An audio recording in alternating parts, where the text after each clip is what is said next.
Hi, it's the Silly Moustache here, and this is the kind of tutorial that I said I wouldn't do. Cheers. Questions about Walk Right In, a song written by Gus Cannon, or at least released by Gus Cannon in 1929. Didn't sound anything like the modern versions, with his jug stompers. There was no 12-string in it. The Rooftop Singers played it with two 12 strings that they had to order specially from Gibson, one right-handed and one left-handed, and that brought around the whole 12-string guitar in the early 60s folk scare, and this is when they started being made, and this was probably made sometime between 1964 and 1968, 69, something like that. My Martin 12-string was made in 1964, which was the first year of production, as they document everything. 12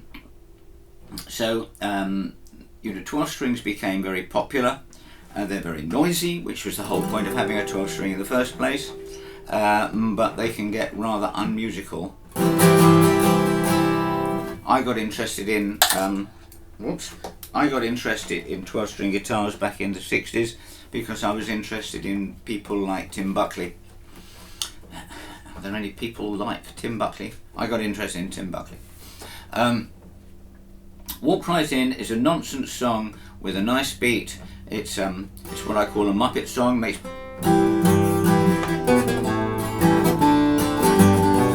It's easy to dance to, it's easy to nod to. It's a happy song. It's nonsense, but it's happy. The progression is something that was very, very frequently used in the 20s, 30s, 40s, I would say. I'm playing this in C. This is tuned down a tone, so I've got the capo on, so I'm playing in C. So the scale of C, C, D, E, F, G, A, B, C.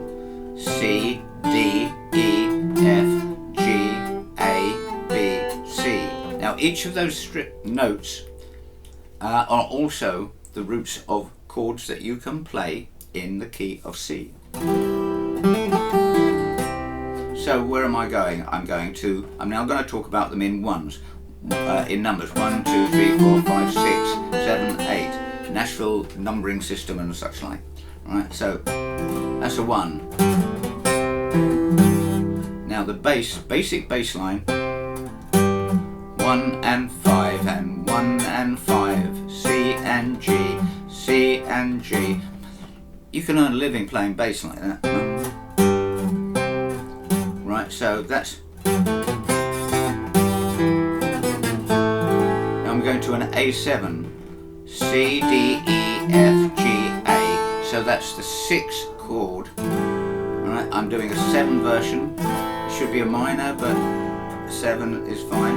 And then I'm going to a D7, which is a C, D, the 2. And then I'm going to go to the G. I'm just going to do it like that, because I'm only there for a little time.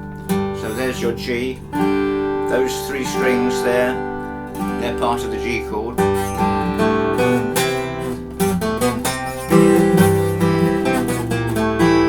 6, 2, 5, 1, 1, 6, 2, 5 and 1. Right, remember that sequence. 1, 6, 2, 5, 1. Okay, it's a very common thing. People often say, oh, you're playing a bit from Alice's Restaurant. No, I'm not, but it's the same sort of sequence. Okay, and so sometimes it can go to a B part with an F, which would be the 4, C, D, E, F. Sometimes it can go from as F to an F minor, like for instance, where did you leave heaven? Why did they let you go? How's everything in heaven? Well, I would surely like to know.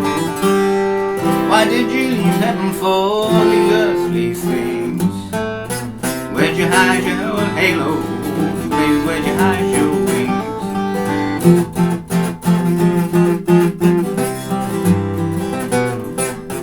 Two, a D, one. Okay, so a very common sequence that I love, that I do a lot. My fingers do a lot, I've got nothing to do with me. So there we are. I don't teach songs usually, and I don't teach people to play a song the way I do, but what we do use when I do one-to-one Zooms, as I love doing, I teach people by using one or two or three songs to teach techniques that then they can then apply to any other song. It's giving you the tools in the box. So this is just a smattering. We're using Walk Right In, and all the best to Gus Cannon and to the Rooftop Singers and to Dr. Hook, but this is my version. So if you're interested in lessons or something like that, my contact email will be somewhere in the description, if I remember, and not just, of course, 12 strings, mainly not about 12 strings. Don't teach classical, don't teach jazz, not clever enough, but I'm very hopeful that I could help you on your guitar journey, should you wish. If you have been, thanks for watching. Bye.